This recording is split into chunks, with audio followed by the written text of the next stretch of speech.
Congress Party National President Mallikarjun Kharge called on Prime Minister Narendra Modi to hold a special parliament session. According to a news agency, the Congress leader sent an official letter to Prime Minister to hold a special parliament session to brief the opposition party about Pahalgam attack, Operation Sindoor, and about Washington, D.C. announcing ceasefire between India and Pakistan.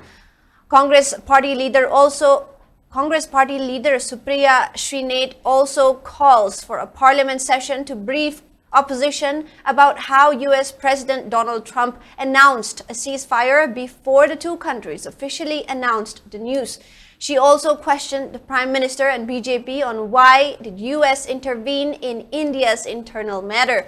It may be mentioned that Congress leader Rahul Gandhi has been calling for a parliament session since the all-party meeting.